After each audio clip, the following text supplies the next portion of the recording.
What's up, Warriors? Dr. B here. Hope you guys are having a fantastic day. I want to welcome you to another episode of the Warrior 3 podcast. I got a special guest back on the show for the second time, Graham Holmberg, a good buddy of mine, one of the fittest individuals of all time, and I personally, one of the fittest dads I know. Super excited to share some awesome stuff with you today. Make sure you guys hit that subscribe button. Go to warrior3project.com. Check out what we're doing with men. Enjoy the episode.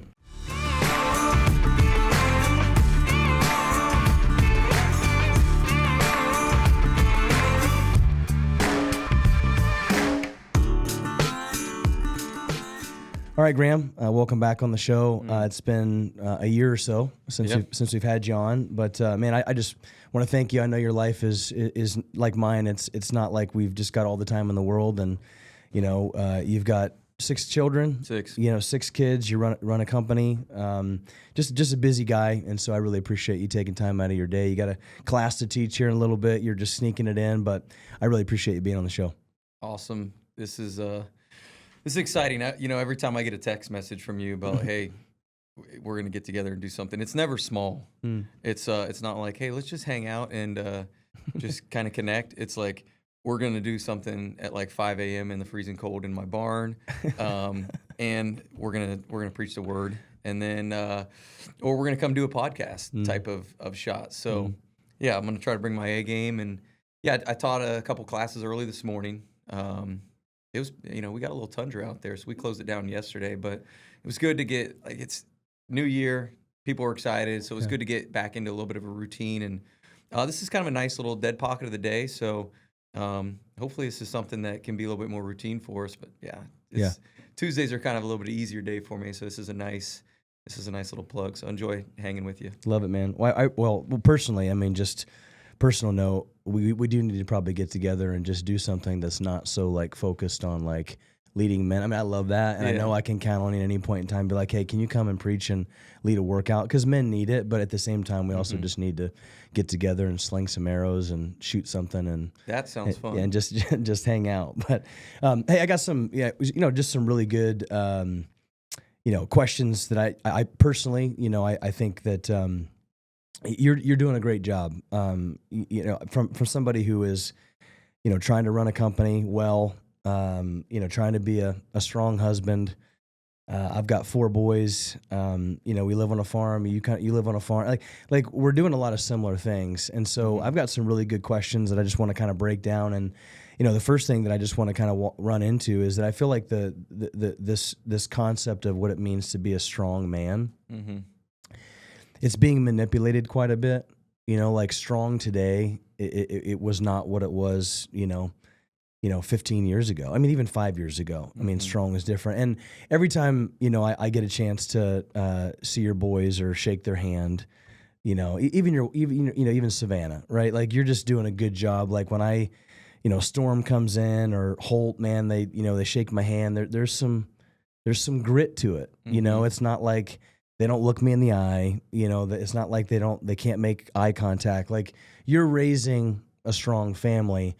And so I'd just be curious, like, when it comes to just what is a strong man to you, what is that? Before that, I think that the world is saying, well, you're strong if you got big muscles, if you had a Rolex, if you have a nice car, if your wife's got fake boobs, kind of a thing. Like, it's kind of like this thing of like, you see online, there's a lot of people out there right now that are influencing men that, jacked and tan, big muscles, super nice watches, but like, behind the scenes, I mean, I don't know necessarily if that's what we would consider strong, especially from a biblical standpoint. So, let's just dive into that rabbit hole for a little bit. Yeah. I mean, something that caught me real right, as you said, 15 years ago, so just turning 40, 15 years ago, 25, like just a couple years out of college on the pursuit of trying to win the CrossFit Games. And so to me, 15 years ago, I think a flinch kind of seems like a long time ago, but then I'm like, no, actually, I feel like we almost need to push back a couple generations ago. Let's go to our grandfathers and that generation and what that looked like. I just had a conversation with a guy this morning about, like, I think as you kind of portrayed, men find strength being and it's not a bad thing, a career. God has called for us to be great stewards over our work. Jesus regularly talked so many parables about how you were stewarding over as a manager. Are you an honest manager? Are you dishonest manager? Are you faithful in little? Are you faithful? So it's important to take pride in and be a strong leader in your job and workplace. But no doubt, with the influencer world that we have right now, with the, like you said, the jacked and tan, it's different.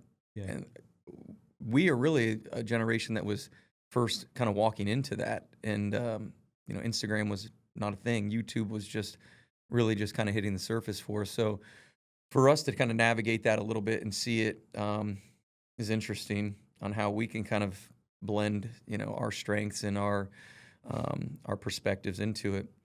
My friend this morning, Justin, that I shared, he said, a pastor had told him once, how we use our channels should be used if they are something that is worthy of praise. If God has blessed you with a talent and a skill in something that is inspiring and motivational and can be encouraging, we're called to be salt and light. So I think there's good value in that. But I think for sure the everyday guy right now, or even the next generation of guys coming up, they're having some trouble navigating what's real and what's fake. Yeah, what's real success, what's fake success. So if you're a 20-year-old guy right now who's just getting into college, graduating from college, and you're spending a lot of time on social media influencers, like, you've got a very different perspective of what our grandfathers, our grandfathers were tan because they were baling hay all day, but their hands were like leather. Yeah. And now it's like manicured hands, and you know what I mean? So it's a tough world if you're a 20-year-old guy trying to figure out life and like what is success to me.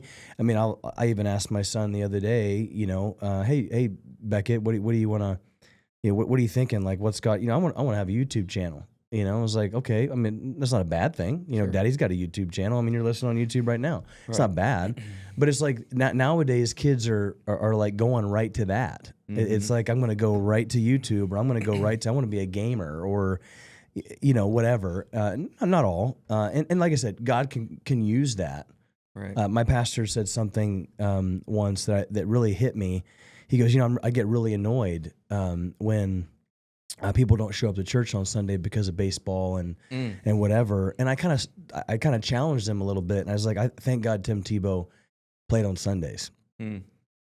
You know what I mean? Like, so, I mean, you can do something and it not necessarily fit the mold, but at the same time use it to glorify God. Sure. I mean, if Tim Tebow didn't play, football, I mean, he would still be an influence. I can guarantee you that. But the 316 on his black out, like, and nobody will ever forget that. Right. So you can play football or you can wrestle on Sundays during church, but like, what are you doing and how are you using that? My boys, like, wrestling season's coming up, and I hate that they have wrestling tournaments at noon on Sundays. It's like right in the middle of church, so we got to get up early, 9 a.m. We got to go to church. We got to run to the wrestling, and I'm the wrestling coach for first through third grade, 40 boys, right? So I'm not going to let them down. But someone said, well, what's church day? I was like, absolutely, it's a church day. But man, whenever people see my boys praying before a match or whatever, that's almost even more powerful. And like to go into the world and to be that light. So, but if you don't have good leadership and you don't have good people leading you and influencing you, and you're 18, 20 years old, and all you're doing is looking on Facebook and social media and looking at, I'm not, name drop people, but it's like you can get really caught up into that, well, hey, how much money are you making here? And I'm not successful if I don't have this car or whatever. But, a strong man, I would just say, for me is a servant. Yeah. And I'll just be honest with you, like, I'm not trying to toot your horn or anything, but I'm in a similar season. You're in a very similar season. It's like sometimes you wake up and it's like, dude, like, I need a vacation from my vacation. It's like all I'm doing is serving. I'm tired. Kids are sick. It's like, getting up in the middle of the night. Like, a strong man to me is a servant man. It's a man who's chosen to die. Meaning that when I choose to die, I choose to live in that way. Yeah. So transitioning into that, what are your thoughts on that? Yeah, I think the the idea of our culture wants to create this image that we can set up things that create passive income. We can set up things that serve us, and I think that's part of that challenge of switching our mindset to become servant minded. Because at the end of the day, it's not challenging to take care of number one. You look in the mirror, take care of number one. I got to do my checklist. But being a strong man is being willing to strategically set up my day so when I know Savannah's got a tough, challenging spot that I'm walking into, right? Like I don't have to be conflicted with my business or conflicted with something going on with my phone, or because again, this is a very challenging component to I think everybody, man or woman. But yeah, having strength is being able to sort of have boundaries for us as well. And so to me, I think as we pose that question, it starts with a servant mindset. Jesus obviously called for us to be to take up our cross, right? To die is gain. So there's this obvious element that we should have that, but then just leadership. I love the John Eldridge idea of like just being a man's man, of how we lead our home, how we are challenging and prayerful for our wives, for our children, how we maintain our schedule for our home. Because a lot of it, because as the dads, we've primarily have taken over our businesses, or we're pretty driven at our workplace, but then we get home and it's like, it's time to put my feet up and kind of kick back. But again, the call for being servant mindset, the call for being strong, and leadership there is key. So right back at you, encouragement to you that, you're coaching and leading your boys' teams. And I wanted to hit on that church thing. I think it was Tony Gonzalez. I'm thinking he was a tight end, I want to say. For Chiefs.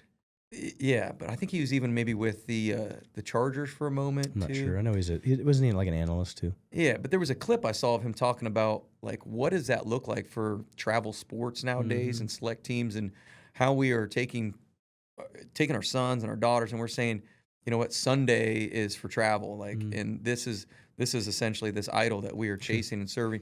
Now, again, Hebrews 10:25 says, "Do not neglect the regular gathering," as has become the pattern and the habit for some of you. So wrestling season is a season. It's not like you're every Sunday you're avoiding church, and you're actually saying, "Hey, we're intentionally going to try to get up earlier and get there and be involved earlier." But there was also this other thing. I know growing up, for me at least, a lot of everything I was involved with didn't happen on Sundays. It was Saturdays. I think looking back, there's probably some baseball tournaments and stuff, but church is a gathering of the body. There's great fellowship there. There's great worship of the Lord there. There's great teaching of the word there, or should be. But church shouldn't be just a 60-minute Sunday thing or a 90-minute Sunday thing or a 2-hour long your church meets. Your fellowship and your worship of the Lord should be at the core of your home. It's not just a Sunday type thing. So, yeah, it's a challenge for you right now and your boys in this season. But, I think the pushback is what does the fruit look like? Are your sons, as you said, they feel encouraged and they're primed and ready to pray with the boys because hey, this is the Lord's day, and so yeah, we're wrestling. We're gonna get a chance to glorify God in how we take the mat, but we're also going to glorify God before we take the mat. So encouragement there, and I think that's just a tip of the hat. Like strong leadership is present there. So good for you on that. I've talked about this a lot, and I think it all comes back to this: is like, why are you doing what you're doing? The why. Without a why, you don't have a way. Really, I mean, why are you choosing to, let your kids do this or whatever? I mean. Why is it important as a man for us to be healthy and fit? Is it because we like big muscles? I mean, I don't think big muscles are bad. I mean, I think there's some confidence there. You go to the beach with your family, take your shirt off. It's like, hey, my wife is proud of the way that you know what I mean? Like versus the guy who's 100 pounds overweight who doesn't want to take his shirt off at the pool, is depressed. I think there's a balance there. But why are we doing it? We're doing it to glorify God. We're doing it because our bodies are the temple of the Holy Spirit, and there'll be consequences for those who desecrate the temple. And so, same thing with the the wrestling stuff or sports or whatever it may be. I think we get caught up in just this what needs to be this way. And like I said, we're not just saying, hey, there is no church. And I'll be honest with you, sometimes my kids are like, Daddy, why do we have to go to church? I was like, what? We don't have to go to church. I mean, we get to go to church. Yeah. We get to go to church. We get to go be around other people, other believers, other people that are going to push us to become better. It's an opportunity for us as apprentices of Jesus to learn and to study and to be pushed by other believers. But then when we come home, that's when we have to put all that stuff that we learned on Sunday into practice. You know what I mean? But that's, and selfishly, that's kind of why I like wrestling too, because it's just like, man, I think life is kind of like a bunch of wrestling matches, just intermittently. Yeah. You get a bloody nose, you get, nobody's there to. Yeah, it's biblical. Jacob wrestled with God, so yeah, there you go. It's good stuff. It's good stuff. So I'd say a strong man is a servant man, and then a servant is somebody who leads his family well at home, all aspects, and just some real life stuff. I mean, I know you and I are in similar seasons. We got young kids. It's like, getting up in the morning and getting a workout in and doing that. And sometimes it's not always going to go the way we want it to go. Right. Like I can set, it's beginning of January, right? We all got habits or things that we want to try to change. And, my wife and I, we just got back from a trip and my kids aren't feeling the greatest and my wife's not feeling the greatest. And I get up at 5 this morning, I go get a workout in and it's like, boom, text message. Hey, can you come grab Mac? And I'm like getting ready to start my workout. And, selfishly, a lot of me says, well, I got to get this done. But as a servant and somebody who loves your wife as Christ loved the church, I have to say, I'll go put that kid in a bouncer next to me while I swing a kettlebell. You know what I mean? Like sometimes you just got to get through it. Like sometimes you just got to put your nose down. It's not going to be perfect. Like being a dad and being a husband and doing the things that we're doing, like it's really hard work, but it's very glorifying work, but it's not always going to go the way you want it to go.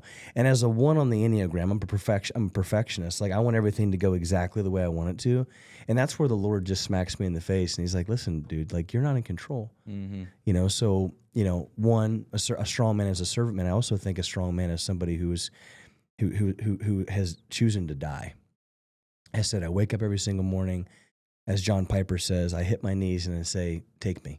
I'm willing to die today because it's not about me. It's not about what I want. It's not about, what I think I should have, but what can I, and when you do that, like, man, what opens up a lot of possibilities, especially from a, even a performance standpoint. It's like, well, I died today, I'm good with Jesus. So whatever happens today happens, it takes a lot of pressure off. So anyway, good stuff. Let's talk, let's transition a little bit of physical health. Obviously, I would consider you, somebody who's just, really been for decades, kind of leading by example, and then even, the owner of 11th Element CrossFit in Hilliard. So if you guys are listening and you guys are in the Columbus area, make sure you guys go to 11th Element and check out Graham and the gym there and swing in and get a workout in with them. But, I want to talk about physical health, and I've had a lot of guys on, pastors talking about, how physical health affects our health emotionally, affects us spiritually, affects a lot of things. I don't think it's an area where a lot of guys love to talk about it.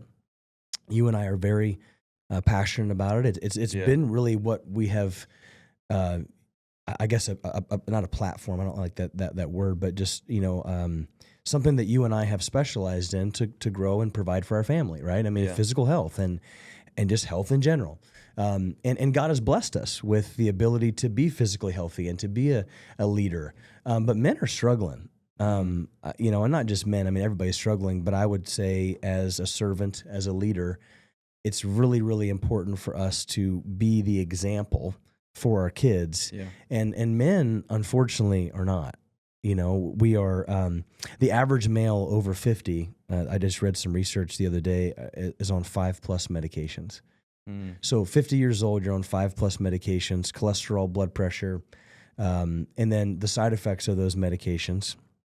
And the number one side effect of cholesterol medications is erectile dysfunction, which is, the pharmaceutical company that came up with Lipitor, they also came up with Viagra. Did you know that? That's convenient. right? So it's just it's a crap show. Most men 18 to 20 have a hard time really even nowadays, right? This generation of kids that want to go into fire, police, or Army, Navy, whatever, they're having a hard time completing PT requirements. So what do? We don't make men stronger. We just change the requirements.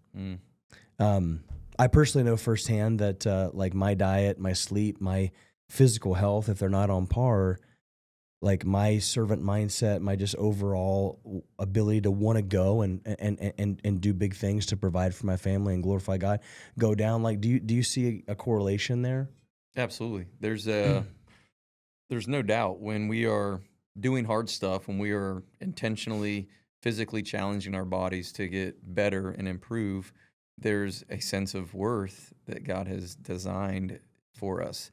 There's hormones, there's testosterone released when we do challenging, difficult things.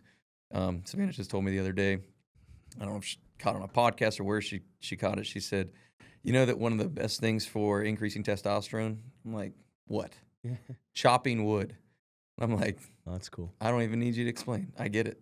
There's something about swinging an axe, bending over, picking it up, stacking it again, that it's just, you feel this accomplishment. There's this explosiveness. There's this power. There's this component of work being compiled and stacked up. And again, just what I mentioned earlier, a few generations ago, like this is common for men to do. We're talking about hunting. Like it was very common that we had to go hunt and gather and be able to provide, sitting in a tree stand, sitting out in the woods, like tracking a deer, like providing, killing, getting your hands in there. Like it's not easy stuff. There is something that chemically happens when we do challenging stuff. Yeah. So CrossFit is the method for me. Like it has always been difficult. I've been doing it for 16 years and it's always difficult, and always find ways to just tweak it just a little bit more to make it more challenging. And that's always the encouragement to the people when they come in the gym. I'm like, guys, yeah, here's what I have on the board, but if there's something in there that you can crank up a little bit, do it. Like, don't just assume, like, just because this is the way it's wrote. Yeah, some days I write it really difficult, and it's tough for you to be able to kind of check that box that you did it the way I wrote. But other days I leave some leeway to kind of give people some liberty to try to find ways to challenge yourself more. A good friend, both of ours, Aaron and John, like she's always saying, like, we need to, like, intentionally for our sons, like, go find challenging, hard things to do, to get our hands dirty, to get uncomfortable, to be able to do something and step back and feel like an immediate endorphin release and a sense of accomplishment. So, yeah, I mean, I think there's great value in doing the gym stuff, but I think teaching that and getting our boys involved in it is really, really key. So I love that you got your boys out there in the barn with you and everything that you guys are doing there at your house. It's really good. But they just do exactly what we do. I think that's really interesting. Yeah. Like if you're a dad out there and you're just like, man, my kid just wants to play video games all day, I can guarantee you that dad plays video games all day or does something in that manner. It's like, hey, I think that's just, it's such a simple concept. Just your kids want to model what you do, so the kids getting up and meeting us in the barn, like that's just what I do. I was, we got wood burning fireplace, and I love having 40 acres and trees fall down because it's an opportunity for me to go do stuff. And Sam's like, gosh, like being a dude is pretty cool, because it's like you mow the grass, and like, is there anything stressful about mowing the grass? It's amazing, right? I mean, it's like, is there anything stressful about chopping down a tree, cutting it up, and using it? I mean, it's an amazing thing, right? But she gives me a hard time. She's like, I have to feed the children, wipe the butts, and you get to like be outside in nature. But the kids just love that stuff. I mean, they, my relaxation is hunting and fishing. And so what do my kids want to do? They want to hunt and fish. And every once in a while, my kids will play video games and things like that. But at the same time, it's like we have to model, and be the example for what we want our kids to be. And, I would, I've got, some acquaintances of ours that like, their kids don't even want to pick up a worm, like they don't even want to get dirty. They don't even want to, their Jordans don't want to get dirty. Right. Can't get your Jordans dirty nowadays. It's like it's a kind of an interesting place to be, and especially with the world we're living in today. And you talk about chopping wood, and you talk about getting outside and things like that. Like, I love those activities from a physical standpoint, but more so from an emotional standpoint. A lot of the activities that I have or we do as a family, not all of them they can accomplish. And I think that's important because just the other day, Ezekiel's like, "Hey, can I chop that wood?" And I was like, "You can try," And he swung the axe, a heavy axe, for probably 15 minutes trying to split a thing of wood. And finally he gave up and he realized that, hey, I'm just not strong enough to break the wood, which I knew he wasn't. But the point is that you have to let your kids fail every once in a while. Yeah. Because we live in a world where all I have to do is just beat a video game and I win. But the video game doesn't punch back, and it's hunting, right? I tell my boys, like, it's called hunting, not killing. I mean, Savannah probably asked you the same thing. Hey, Graham, where's the deer at? You've been hunting 4 times this year. Where's the deer? Right. Honey, it doesn't work like that. Like, this is a game of failure and then responding to failure and becoming stronger because of that. So I just think that that's important to be able to set those things up into our kids' life. And in CrossFit, you talked about, well, sometimes, hey, I'm going to write a workout that maybe you won't be able to accomplish because as a type A D driver dad, I need to be humbled every once in a while. Yeah. Like, I need to do a workout that I cannot finish in 30 minutes. Sure. Even though I think I'm going to be able to, there's no way I can do it. And I need to humble myself and realize that, hey, I'm not God. Yeah. And I'm human. And guess what? I failed today. What are you going to do about it? Yeah. So I think there's value in that type of methodology in the CrossFit, the constantly varied. I mean, that's life. I mean, you go in and 5 sets of this, 3 sets of this. I mean, there's power in functional bodybuilding and getting strong there, but I love the constantly varied and how that relates to how life is. Yeah. So. Yeah.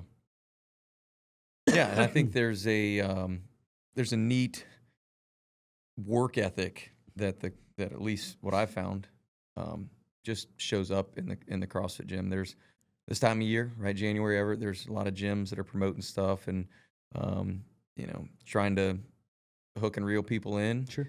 And, and we're doing this, we still have those same elements of like, how do we capitalize on people are motivated right now? How can we dig in? And, so incorporating nutrition challenges, incorporating physical challenges. But it's just, I just love the fact that when people walk into the CrossFit gym, they look around and they kill themselves. They really go for it. And you've spent plenty of time in random, call them Globo gyms. Yeah. And there's just a lot of sitting around, headphones. You're just kind of doing some curls and some bench and just kind of getting through.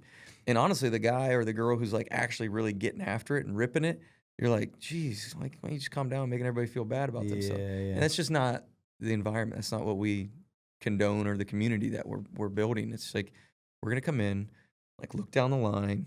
We're all gonna die in this workout today, and it's gonna be good because of it. Yeah. So I love that, and I think it's good for people. And then they take that and they apply it. Hopefully they do. And that's encouragement that we speak about a lot. Is hopefully you guys apply the 60 minutes in here to how you attack your work, how you attack your relationships, and really encouragement right now is how you attack your nutrition. Because, man, if you're crushing it in the gym, but your nutrition's kind of like all over the place, you're paddling a boat with one oar. Like, you're not gonna get it done. It's a big topic. We talk a lot about nutrition. You and Savannah have always been really big into that. From as long as I have known you guys. Just talking with you. I drive by your house. You guys got a garden out there. You got chickens. Like, there's a reason why it is that you don't buy eggs from Walmart. I mean, an egg just isn't an egg anymore. A piece of meat isn't just a piece of meat anymore. And coming from 2 individuals like ourselves, that this kind of drives our people nuts. But like, we could probably eat whatever it is that we wanted to eat and still look pretty good. Okay. It's just I'm just kind of a freak like that. Like, I could eat a piece of chocolate cake every day and I'd probably still have abs. It's just really weird. But that's not a good thing. Like, that's not an excuse for you to put that type of stuff in your body. I kind of use the analogy is that God created us to be like a Lamborghini, high performance, high output, Like we weren't designed to be like the old what were the Woody wagons, that whenever someone went by, you'd punch your brother Yeah. in the shoulder or Big whatever. old station wagons. Yeah, there you go. Right? Griswolds. And no offense to it. I mean, those are Yeah. sweet cars back in the day, but like God,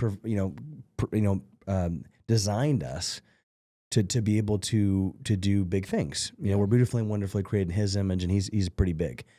You don't put diesel fuel in a Lamborghini and expect it to perform at a high level. But I would also say if you're 18 to 20 years old and you're a young guy out there and you're in the gym and you're kind of crushing yourself in the gym, but you're swinging by Cane's Chicken and Chick-fil-A, that will catch up to you eventually. Yeah. It will catch up. And this is the person's like, well, why am my joints hurt? Like, why am I not getting, good sleep? Why am I have headaches? Mm-hmm. Why is my skin a mess? Why do I got acne all over my body? Like big muscles, but yet the internal workings of that car, the pistons, the fuel, all that kind of stuff, like it does play a huge thing. So, going into some nutrition for busy dads, right? I mean, you're a busy guy. What is a typical kind of, do you do a lot of that? Like, do you do a lot of meal prep? Like, is that something that, Savannah kind of just has it all ready for you? I mean, what does that look like in your home? Meal prep's good. I mean, a big advocate of meal prep, but there's also something of good value when you have to sit there and prepare your meal there in front of you. And especially with young kids and a family. Yeah. Yeah. Like it's fresh. It's good. So we have a meal prep company that we work with through our gym. Just a good Christian guy. Good.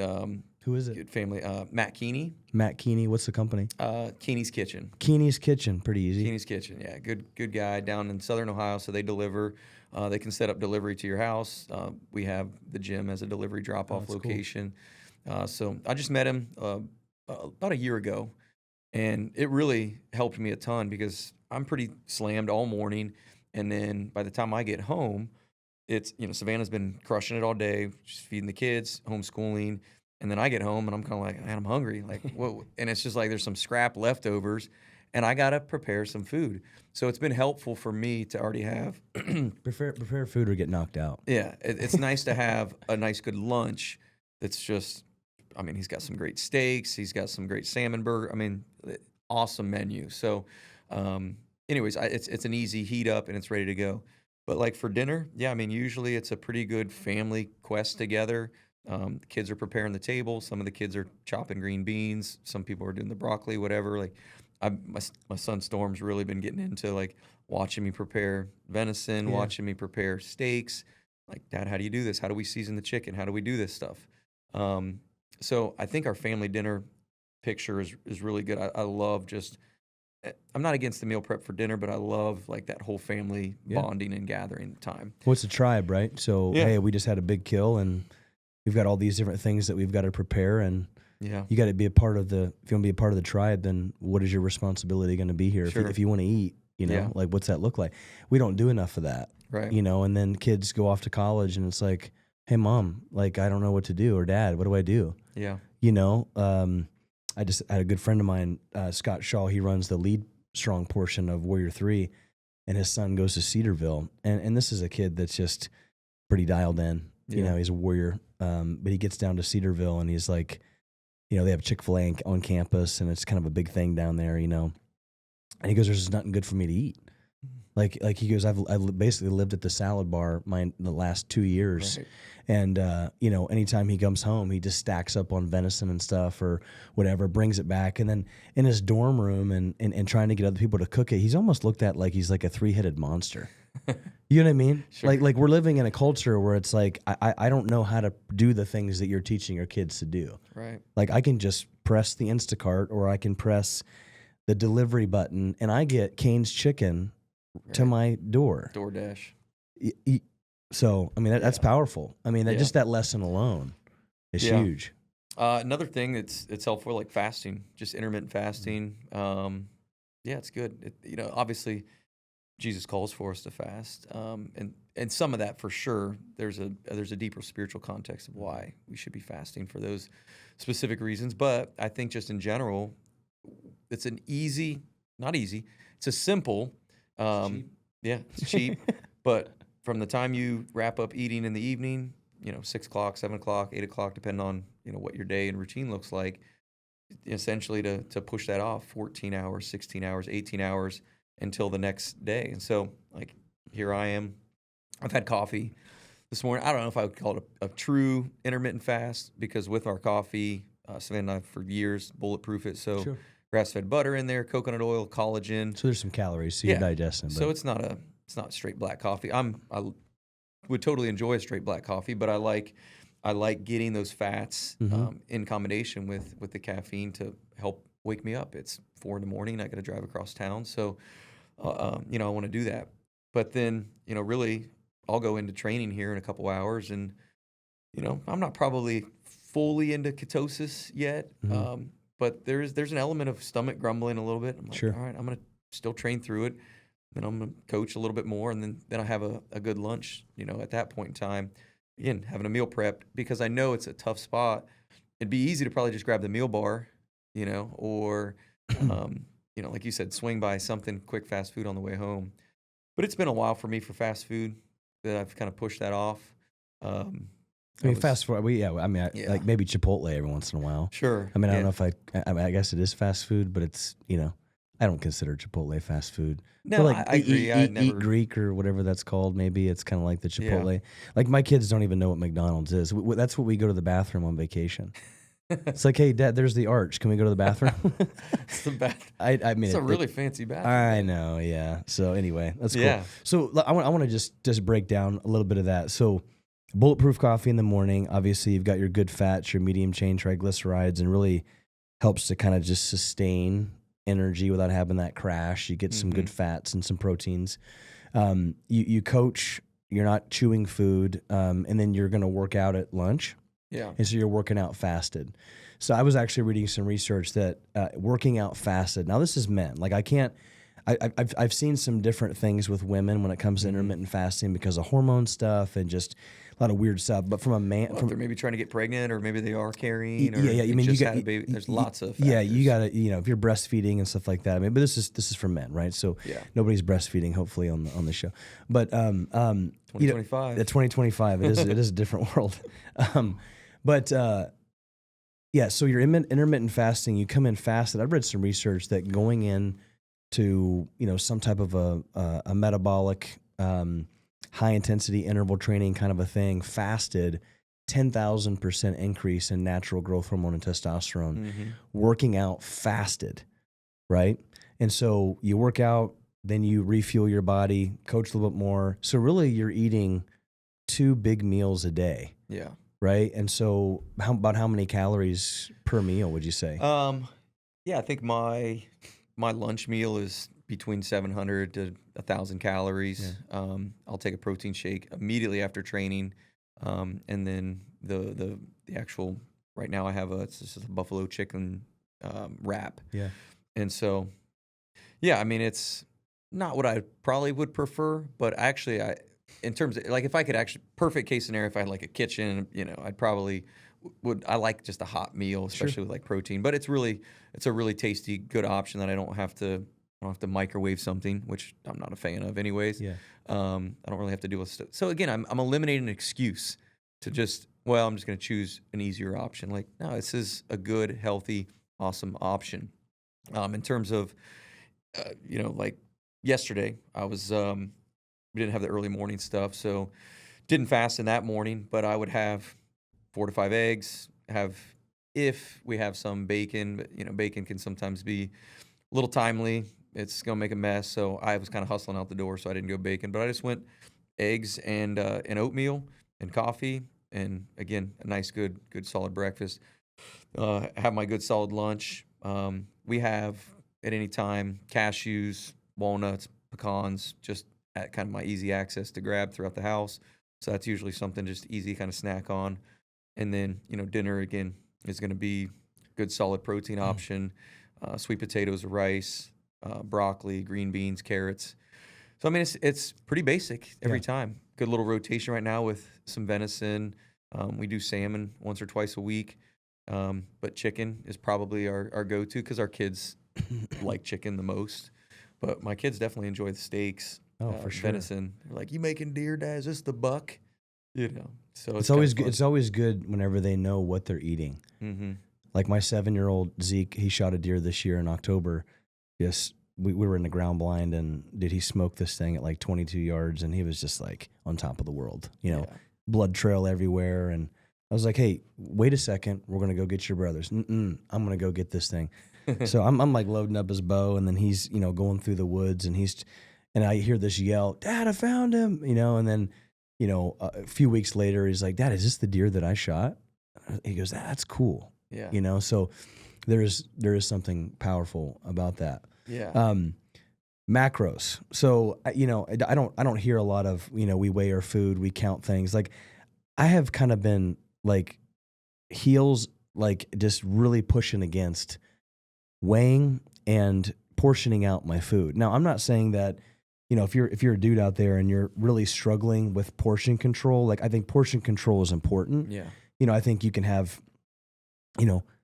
2 bowls of oatmeal, probably a little bit too much oatmeal, right? I mean, but you know what I'm saying? Like, I mean, even though oatmeal's good, even though, and now I don't know if you could eat too much steak. I think, you could probably eat as much steak as you want, and you're probably going to get full pretty quickly. But Yeah. I guess the point is that macros are a big thing. Like I've had patients that I'm like, listen, I'm just not going to put you on a macronutrient thing. I do not believe that God designed us to get up, weigh our food, and eat. We should be able to eat a balanced, kind of well-proportioned meal.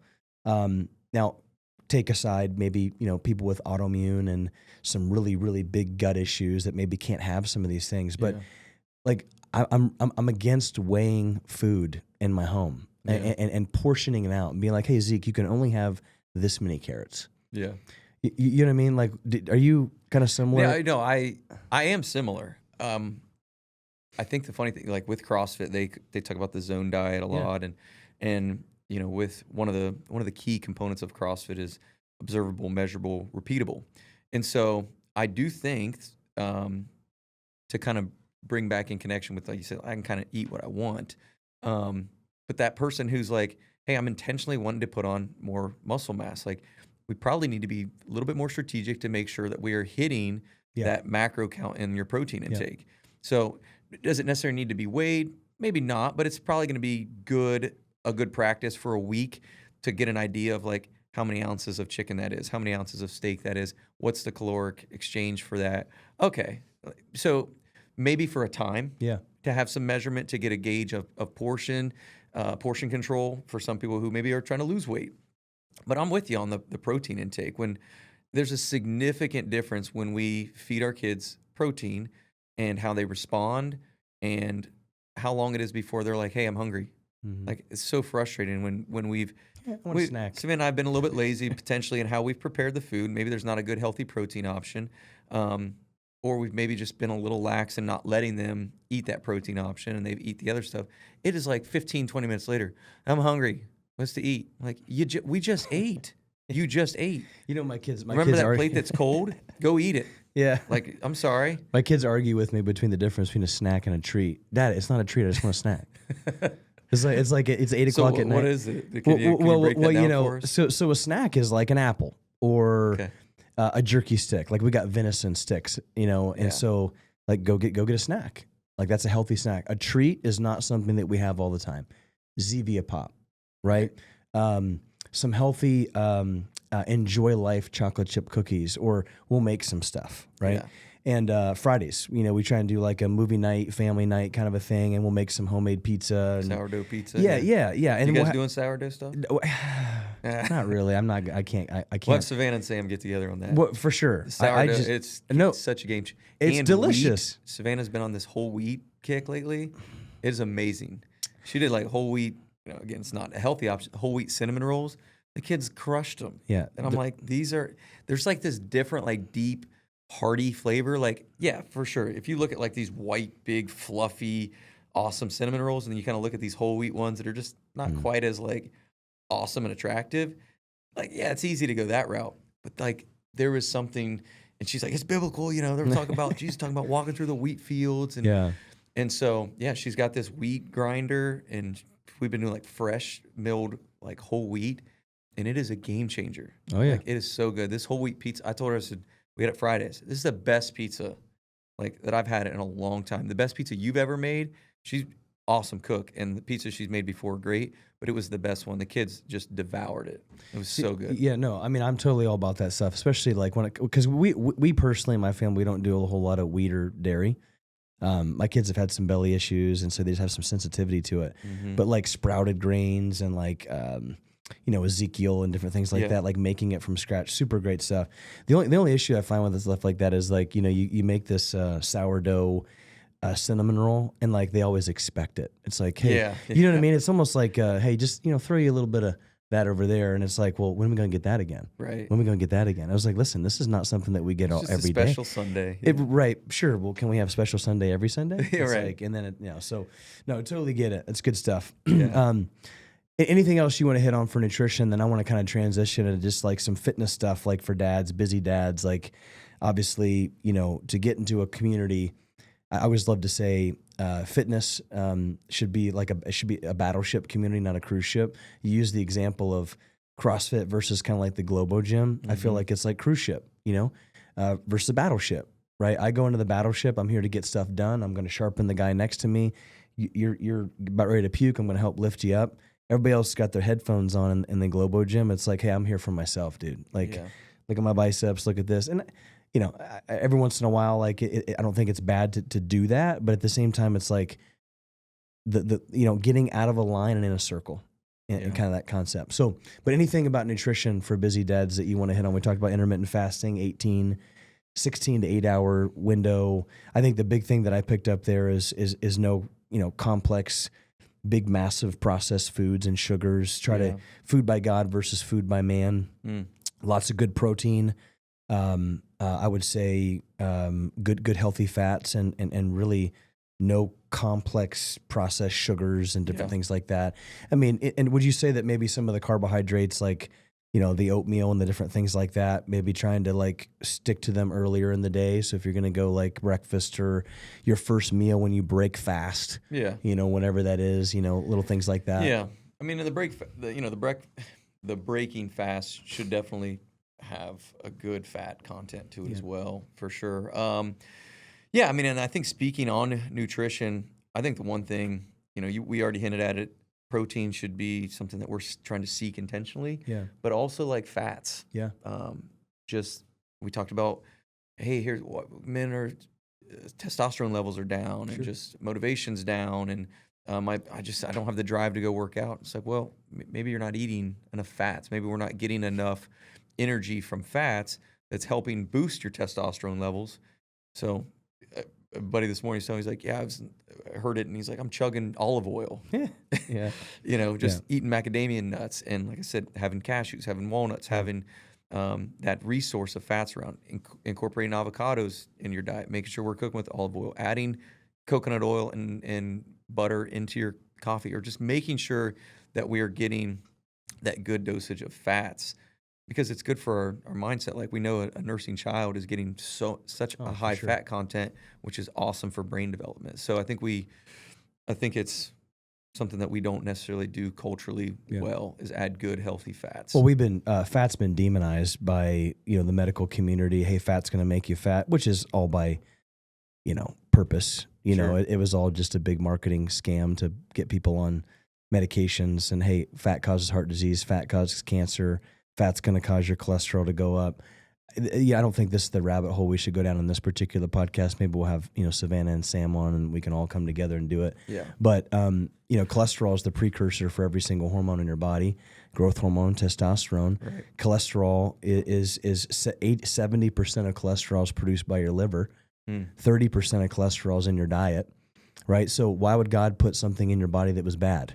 Sure. And the reason why cholesterol goes up, it's not because of fat. It's because your body will actually say, hey, you have injury, you have inflammation in your arterial walls because of too much sugar, too much stress, too much toxic ingredients in your cooking oils and things like that. Right. So there's injury in your body, so I'm going to elevate cholesterol to send it to that particular area to heal it. That's why your cholesterol goes up. And so, eating things like good healthy fats and butter and grass-fed butter and coconut oil and nuts and seeds and, like eating some of the fat You know, I mean, venison doesn't have a lot of fat on it, but I mean, Right. there's, that's a good thing to have. Like our brains are 70% fat. Right. And so if you starve the body of fat, not only do you get fatter, but your dementia, Parkinson's, Alzheimer's, memory. I mean, kids, right? Just let's just do a study. We'll take our kids, the Holmbergs and the Shriners, and we'll for 30 days we will wake up and all of our kids will get farm fresh eggs, a piece of fruit and a piece of venison, and then all the other kids will eat Fruity Pebbles, and we'll see who's more productive. Yeah. Nobody will want to do that study because they know the answer. Let's put it out there, man. So it's good. It's good. So fitness, right? So Yeah. I think we overcomplicate it, especially for men. Busy stuff. I'm busy. I've got, I don't have time, right?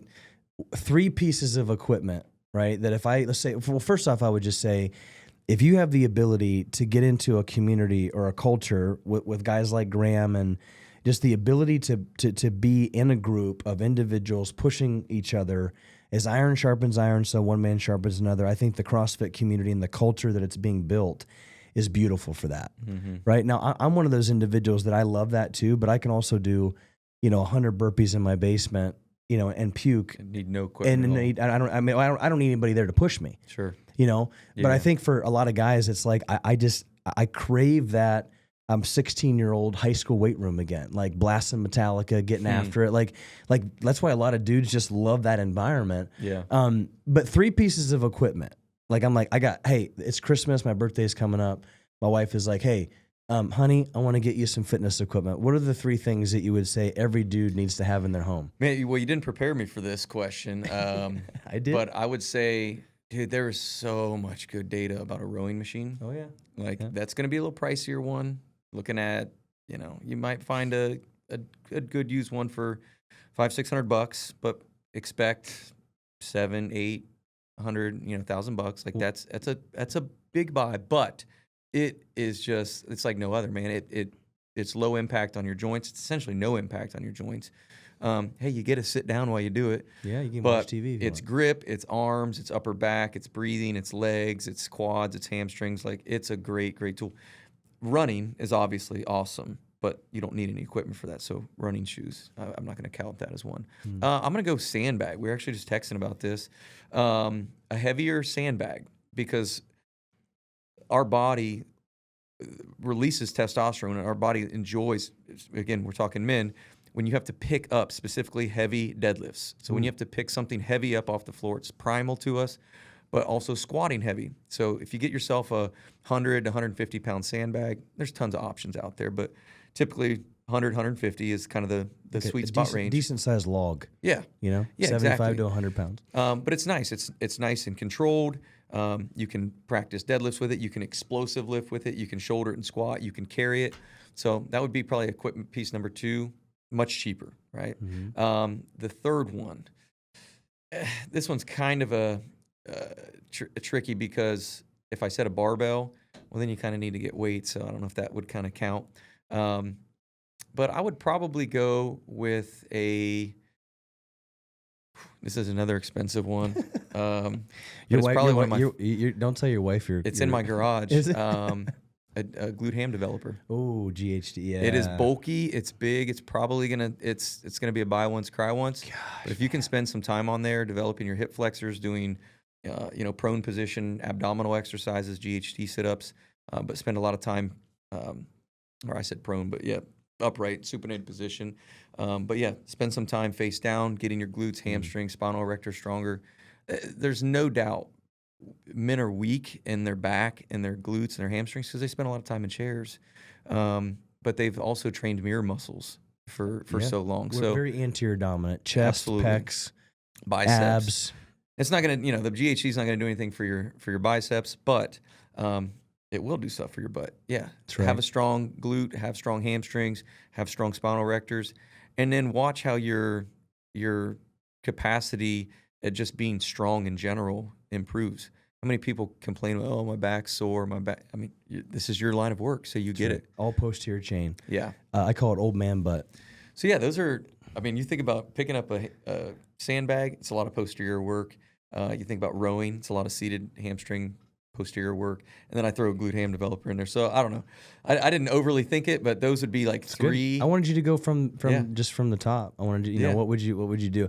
I put What do you got? kettlebell. I put kettlebell. Kettlebell's good. Kettlebell, it's simple, it's easy to store. I don't have a lot of space for it, and I can throw it. I can take it on vacation with me. Sure. If I'm going to drive, we go to up to Lake Michigan, up to the sand dunes, and like my kids just run to the top of the sand dune for hours. We swing kettlebells, like anything I can take with me on vacation.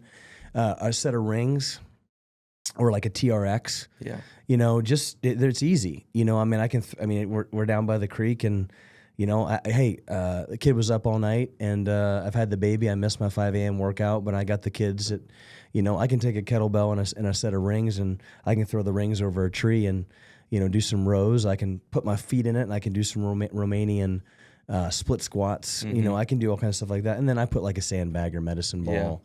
Kind of a thing. All can be traveled with. I guess I could put the GHD in the back of my truck. Yeah. But that'd be pretty difficult. Every vacation I would go on, we would always my family would plan this vacation, and it would always be before the CrossFit Games. Yeah. And I would always take a kettlebell, I'd take a set of rings, and I would typically take like an ab mat or something so I could do and I'd go down under the carport underneath the house on the beach, and I'd set the rings up off the deck, and I'd have to climb kind of down into the kind of the dune area, sand dune area, and I would do muscle ups and pull ups and ring rows and dips, and the kids would love to go down there and play on them. And so you got boys, any kids that come into our gym, they flock to the rings. Yeah, and I think the reason why I think I tilted towards those machines, and I'm thinking we were talking testosterone stuff, so things that immediately are testosterone boosters, explosive, high intensity interval type training. So the rower is good for that. Heavy lifting, the sandbag's good for that. The GHD I think is kind of one of those. It's probably a little bit of a quirky one, but it's funny. I always tell people at the gym, I'm like, guys, we got a huge plethora of kettlebells. It's like, get a kettlebell for your garage, get a kettlebell for your basement. When you go on vacation, kettlebell's pretty clutch. So I love your items as well. I would say the good thing about a rower and a sandbag, like it's like almost it's 0 to 100. Like you can immediately be uncomfortable with like set of rings. It's going to be a little bit more particular. You may have to set them up. You kind of have to move through.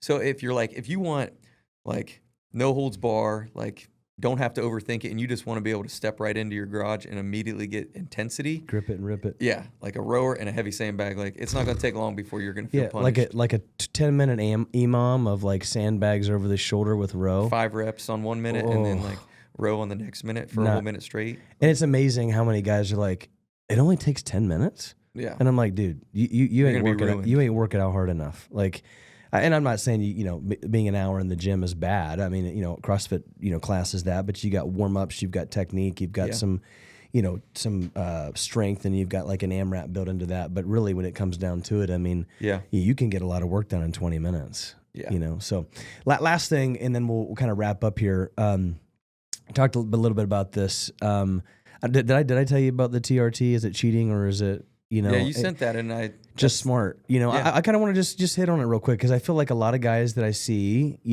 online. Well, first off, there's a lot of dads online that are juicing with their shirts off, that are like, hey, do my program and, do this. And I'm like, dude, you are like completely juiced up. And I'm like, I'm a little upset about it. I look at the Liver King and some of these guys, I'm just like, my wife is like, oh my gosh, like that's not, but at the same time, it's like, as a dude, competitive, a lot of guys are going in and getting testosterone replacement therapy. It's a big thing right now. Yeah. I know guys that don't even need testosterone replacement therapy that are going in and, doing some of that kind of stuff. My take on it is this. I talked to my wife about it a little bit. She goes, it's absolute junk. She goes, the question always goes back to why, right? So why is my testosterone going down as a man? Yeah. Number one, I'm probably not getting great sleep. I'm not doing the things that you said that you should be doing. Testosterone building lifts. I'm probably spending way too much time on my phone on the leg press in between texting my girlfriend. I'm probably eating not enough good healthy fats and organ and animal meats. Right. And so naturally, if I'm doing those things, as I get older, my testosterone is going to go down. Right. Now, I think that science says that as you get older, your testosterone is going to go down a little bit. But here's the thing. I know individuals that are in their 60s that their testosterone is like that of a 20-year-old man. So that's my take on it. I think it's just kind of cheating personally. I think it's just, a lot of guys, a lot of chiropractors, I know a lot of doctors are making a lot of money on it. Yeah. It's like, it's a quick and easy way to do it. Instead of sitting down with the individual and saying, let's take a look at your life. Let's take an inventory of, are you doing all the things necessary to enter work and to fix the engine of your Lamborghini? Or do you just want to just inject it with, Lightning McQueen super fuel? Right. No, you nailed it. And I'm with you.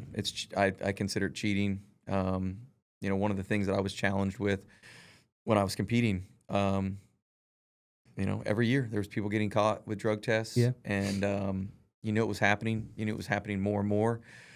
I think we watched like an Icarus documentary about just like how regular it was happening.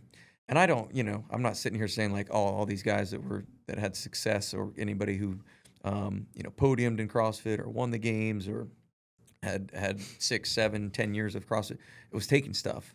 I was very competitive. I won the games and I was clean. So I'm like, there's guys that are genetically way more advantageously set up than I ever was. Their body type's better. Their natural mobility was better. I'm not saying like I was the hardest working guy out there. I mean, everybody that was competing at a high level was working their tails off. So it's just, I think it was a matter of, good alignment of events. And I was healthy that year and had a really good, healthy run for a while. But yeah, I think it was a challenging thought. It was like, should I take some stuff? Like, is that going to be smart for me to keep sponsors? Can I stay relevant? Is other guys doing it? Like, it was out there. It was happening. Like I said, I don't have anybody who I'm like, oh, for sure this guy was, other than the obvious people who are getting caught. But there's going around saying in the steroid and cheating world of like the guys who are getting caught are just basically failing the IQ test type of thing. Like they're doing it dumb. Yeah. So I never liked it. So I had guys in college trying to get me to take like HGH during football season. I just was not interested. I'm like, I want to have success and I want to do it because I want to know that anything that I did successfully was because I worked my tail off, and that's it. Like I didn't want to second guess. Was it because I took something or because I cheated? So yeah, there's a lot of guys out there doing it. You said it's obvious. The TRT is super popular right now. I'm kind of anti TRT, but I'd encourage, just like we spoke on. Let's focus on what's going on in our gut. What are we eating? What's our sleeping habits? What are our training habits? And let's see if we can't increase the testosterone just naturally. Yeah, but that's hard. Yeah, you gotta work hard. It is, and here's the thing: is that you're taking a guy who's going to take HGH or testosterone replacement therapy, and a guy who eats venison and wild game and gets good sleep and lifts sandbags and does it naturally. You're probably not going to have as big of muscles. That's just the reality of the thing. But here's the deal: when you sacrifice your health to perform, you're going to have health consequences for that. Yeah. But you're always going to perform better if you focus on your health. Like that's what I tell people all the time. If you focus on your health, if you get good sleep, you exercise, you do the right thing. Yeah, you know what? Maybe you don't have the hamburger veins coming out of your quads. Like some of these guys that I see online that are like health experts. And I'm like, dude, that ain't natural. Right. You may not have that, but I can lay my head down at night and know that like, hey. There's a question I always ask myself too. What's going to happen when my boys come to me one day and be like, hey, Dad, how come my muscles don't look like yours? Hey, son, let me tell you, here's the secret. Yeah, here's the sauce. You just work really hard. Yeah. And it's just, I think about those things. Like, are the things that I'm doing, am I going to be able to explain that to my sons in a good, biblical way? So anyway, well, hey man, I appreciate you being on the podcast. I mean, just, it's always a blessing. I'm sure this isn't the last one. You're, man, just like I said, I don't say this often, but you're just one of the more balanced guys that I know. And I know the word balance gets thrown around as like, well, I don't like that, but I don't know, man. Like I love that you love the Lord. You're a great husband. You're just a great dad. You're fit. You just turned 40 this year, and You don't. We go. I turned 41 this year, and it's like I'm proud to go back to my high school reunions. Yeah. I mean, you're your business is doing well. You're impacting people, and I just appreciate you being on the podcast and helping lead men. So, Awesome. Anything you want to tell the guys before you head out? No, I mean, I think just it all comes down to application. At this point, the secret's out there. The message is pretty straightforward. It's not like we don't know what we need to do. So it just comes down to implementing disciplines and start with something simple. Maybe I'm just going to start with the simple fast. Like we said, it's cheap. So my encouragement is, we need more strong men. Oh, yeah. And I think it does start spiritually, like getting right with the Lord, being able to look yourself in the mirror and say, Lord, how can you use me? And how can I be useful for my wife, for my kids, for my business, for my community? And so developing that mindset, and then, start today. Like start today. Like immediately put into practice something that's going to help improve you. And, I think that's just kind of the key. And then compounding that day after day, the consistency builds up, and it's a beautiful thing. And God blesses us in that. So it's good. Yeah. Thanks for having me on, man. Absolutely, man. If guys wanted to look you up and just kind of reach out, or how do they get a hold of you? Yeah, so my Instagram is just at Graham Holmberg. I'm not real present on there. I do a little bit more through our at 11th Element Instagram channel. But yeah, I mean, I think your best way to contact and be involved with me is to go to CrossFitHilliard.com, find your local CrossFit gym. And if it's not even me, maybe you're tuning in with us and you're not, find a local CrossFit gym that's somebody who can come alongside you in person, start helping you implement some of these disciplines. But yeah, if you're in the Columbus area, Hilliard area, CrossFitHilliard.com, say get started, and love to come alongside you and start to help make some impactful changes for you for 2025. It's good, man. It's good, man. Hey, well, gentlemen, I appreciate you guys being on the show. It's going to wrap it up. Make sure you guys go to warrior3project.com. Just subscribe, newsletters, social content. We got a Warrior 40 challenge we're super pumped about. And so, hey, and also, share this episode. Maybe a brother that's struggling, or hey, mentally, physically, spiritually, regardless, share this episode with them. Until next time, Graham and I pray you have a healthy, happy, blessed day. Bye-bye.